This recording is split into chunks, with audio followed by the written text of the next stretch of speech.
Selamat sore Sobat JKN, kembali lagi di podcast Lensa JKN. Perjumpaan kita hari ini membahas terkait langkah awal perlindungan si kecil. Nah, kita udah menghadirkan narasumber terpercaya yang tentunya yang paham tentang hal ini. Selamat sore Mas Agam, gimana kabarnya? Selamat sore Mas Dwi, alhamdulillah baik. Kira-kira apa yang mau kita bahas sore ini Mas?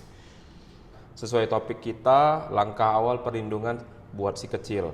Nah, ini kalau saya tanggap, kaitannya dengan kepesertaan JKN pada anak ya Mas?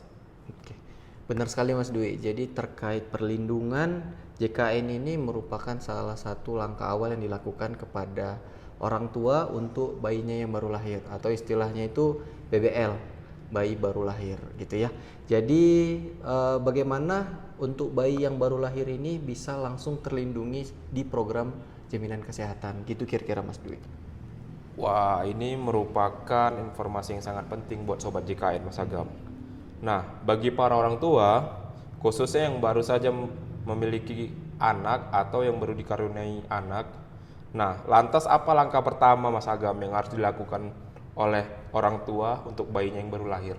Oke, jadi di sini ada beberapa kasus gitu ya Mas Dwi terkait bayi yang baru lahir. Nah, untuk bayi yang baru lahir itu biasanya ada yang lahir di puskesmas, ada yang lahir di rumah sakit, ada yang lahir di bidan dan lain sebagainya. Nah, kalau misalnya peserta JKN lahir bayinya di rumah sakit ataupun di puskesmas, itu harus didaftarkan paling lama itu 3 hari ketika bayi itu dirawat. Dan itu untuk pendaftaran bayi itu dilakukan oleh petugas rumah sakit ataupun petugas dari FKTP.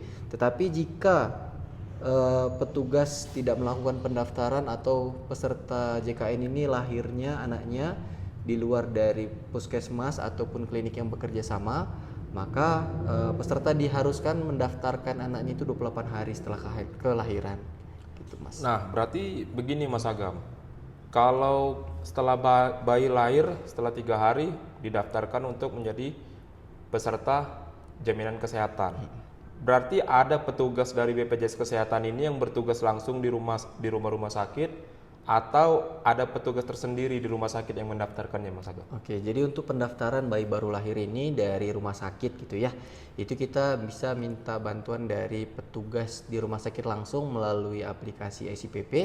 Nah, nanti untuk data yang diperlukan itu yang pertama pasti status kepesertaan BPJS orang tua yang aktif, dan juga kartu keluarga dan surat keterangan lahir. Dan itu nanti akan dilaporkan melalui aplikasi SIPP tadi yang ada di rumah sakit. Dan itu nanti otomatis akan di-approve oleh pusat dari Senada nanti itu Mas Dwi.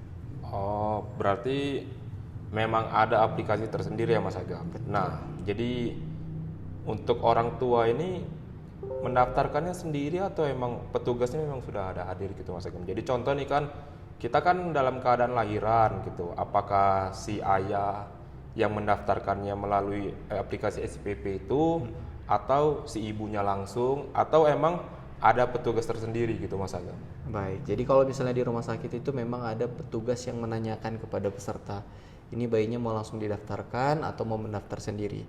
Cuman kebiasaan kita di sini tuh Mas Dwi pasti disarankan, dan kalau memang petugas rumah sakit bisa atau bisa membantu mendaftarkan, pasti mereka bantu. Tapi kalau misalnya peserta keberatan dan ingin mendaftarkan sendiri, itu juga dipersilahkan sebenarnya. Dan untuk pendaftaran sendiri itu bisa dilakukan lewat banyak cara ya. Bisa melalui aplikasi Mobile JKN, bisa juga langsung datang ke kantor cabang BPJS Kesehatan terdekat gitu. Oh, berarti memang pilihannya nggak selalu harus didaftarkan sama petugas ya Mas Agam ya? Betul. Bisa langsung dari orang tuanya. Nah, untuk terkait bayi baru lahir ini, terkait kepesertaannya nih Mas Agam, apabila orang tuanya tidak terdaftar di jaminan kesehatan, apakah bayinya harus didaftarkan tanpa orang tuanya mengikutin atau bagaimana Mas Agam? Untuk bayi baru lahir ini ketentuannya cuma satu Mas Dwi, dari orang tua yang sudah terdaftar. Jadi kalau misalnya ibunya, orang tuanya belum terdaftar sama sekali menjadi peserta JKN, itu tidak ada kewajiban untuk bayinya didaftarkan sebagai bayi baru lahir tadi ya.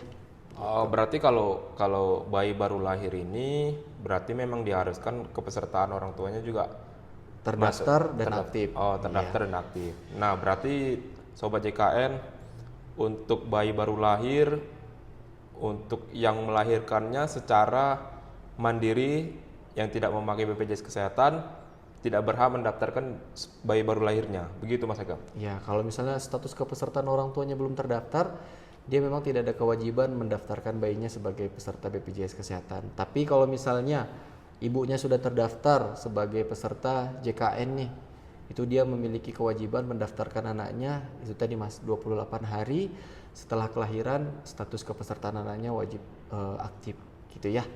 Nah, begitu Sobat JKN. Berarti langkah ini emang sangat dipentingkan gitu. Karena tidak hanya bayinya saja, tapi mengcover orang tua dan keluarganya gitu. Begitu kan Oke, Mas betul. Agam? Jadi terkait terlindungi tadi ya, si kecil terlindungi. Jadi kalau misalnya nih orang tuanya, ibunya itu terdaftar sebagai program JKN, jadi yang bisa ditanggung ataupun yang menjadi peserta itu hanya ibunya aja. Dan untuk bayinya itu belum terlindungi. Jadi supaya bayinya juga tetap terlindungi program JKN, maka dari itu kita menyarankan kepada orang tua untuk mendaftarkan bayinya tadi. Kalau misalnya dirawat di rumah sakit, paling tidak itu 3 hari tadi udah terdaftar setelah dia dirawat. Tapi kalau misalnya dirawatnya tidak di rumah sakit, bisa di bidan ataupun di mana itu, ketika anaknya lahir paling lama 28 hari harus sudah didaftarkan sebagai peserta program JKN. Agar apa? Agar semua masyarakat Indonesia terlindungi program JKN.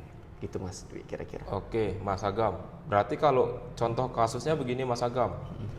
Ibunya mengakui bahwasannya ini akan didaftarkan nanti langsung ke kantor BPJS Kesehatan. Nah, tetapi setelah melewati 28 hari, bayi tersebut tidak didaftarkan Mas Agam. Gimana terkait kepesertaannya?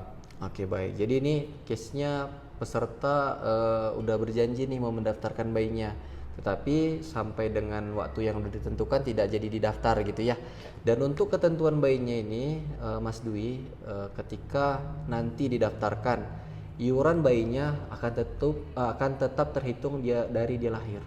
Jadi ketika bayinya tadi ini lahir misalnya di bulan Agustus 2025, tetapi sampai dengan sekarang, sampai dengan September misalnya, orang tuanya tidak melakukan pendaftaran. Nah, iuran bayinya ini tetap akan terhitung dari dia lahir, tetap dari bulan Agustus. Dan ketika nanti pembayaran iuran, dia tetap ketika status kepesertaannya aktif, si bayi ini akan tetap terkena denda layanan juga nanti. Maka dari itu kami anjurkan didaftarkan 28 hari setelah kelahiran, karena kalau misalnya lebih dari 28 hari itu iuran pertamanya tetap terhitung dari lahir dan dia nanti tetap terkena denda layanan gitu Mas Dwi. Dan tentunya kita tidak mau kena denda layanan kan di rumah sakit gitu. Berarti kalau kalau kasusnya beginilah Mas Agam. Jadi bayi yang baru dilahirkan ini tidak terdaftar selama 2 tahun atau lebih. Nah, berarti kan tunggakannya sedari dia lahir sudah ditagihkan terkait ke iurannya. Nah, tapi 2 tahun kemudian dia baru memerlukannya Mas Agam. Kan banyak nih di masyarakat kadang kayak kita belum perlu kok, nggak usah lah kita daftarkan dulu. Nah, jadi momennya itu ketika memang si bayi tadi perlu, tapi sudah melewati usia 2 tahun.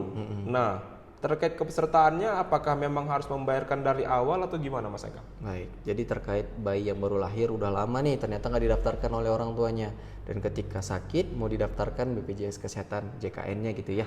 Jadi untuk iuran pertamanya itu tetap kewajibannya tetap terhitung dari lahir, dan untuk maksimal iurannya itu terhitung 25 bulan atau 2 tahun ditambah dengan 1 bulan berjalan. Dan itu ketika peserta tadi membayar nih 25 bulannya, misalnya terdaftar di kelas 3 orang tuanya, berarti 35.000 per orang.